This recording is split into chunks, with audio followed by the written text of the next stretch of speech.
প্রায় এখন ঘড়ির কাঁটাতে দুপুর 1টা বাজে আর আমি রান্না করতে ভিডিওটা শুরু করলাম।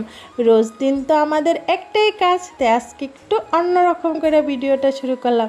প্রথমেই তো দেখতে পাচ্ছি অল্প হাসাহাসি করছিলাম।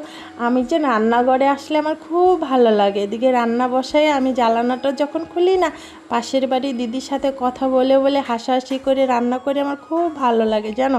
আর আমার মতন এরকম কে কে আছে প্লিজ কমেন্টে জানায়।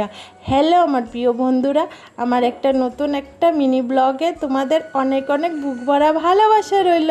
আর তোমরা যদি আমার পুরো ভিডিওটা দেখে যদি ভালো লাগে একটা সুন্দর কমেন্ট করো, আমার খুব ভালো লাগবে জানো। আমি তো তোমাদের জন্য একটু বড় বড় ভিডিও করছি, তোমরা আর কি আমার ভিডিও কি ভালো লাগে? তোমরা আগের মতন আমাকে একটু ভালোবাসা দাও না প্লিজ, অল্প ভালোবাসা দিও, তে আমি ভিডিও বানানোর আগ্রহ পাবো জানো।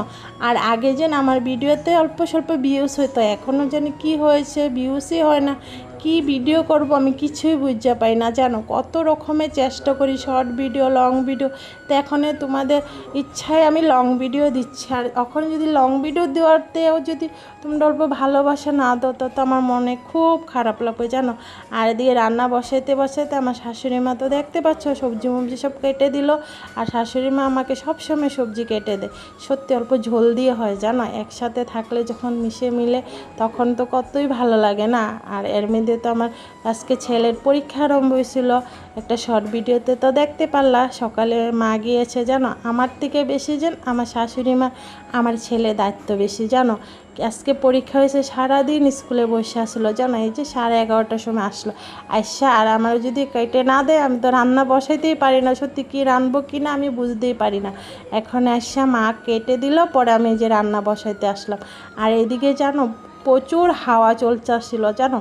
এদিকে যেন জ্বালানটা খুলে রাখছি না, পুরা গ্যাসটা নিভতেছে আর জ্বলতেছে জানো। আর খুব ভালোও লাগতেছে হাওয়াটা। আর এর মধ্যে জানো মা বলতেছিল যাও আগে কারেন্টটা থাকতে থাকতে তুমি মশলাটা করে নাও। আর আমি এর মধ্যে মশলাটাও করে নিলাম। আর আমাদের জীবনে তো রোজ দিন একটাই কাজ, রান্না খাওয়া, কাজ করা, এটাই কাপড় ধোয়া, ঘর মোছা, এগুলাই সব থাকে। আর কি বেলেগ কাজ থাকে? তোমরা যদি আমার ভিডিওগুলো দেখে যদি ভালো লাগে তো একটা সুন্দর কমেন্ট রাখতে পারো। পরে এদিকে তো প্রচুর হাওয়া দিচ্ছে দেখো। আমি এর মধ্যে রান্না বসাই গিয়ে আমি জলদি গিয়ে কাপড়গুলো নিয়ে আসলাম জানো। আর সামনের কাপড়গুলোও নিয়ে আসলাম। আর জানো ভিডিওটা অন করছিলাম সামনের দিকে, পরে দেখি ভিডিওই ক্লিপ হয় না জানো, এরকমই হয়। আর লং ভিডিও করতে করতে জানো অল্প কামও অল্প দেরি হয়ে যায় না। আর আমার ভিডিও যদি ভালো লাগে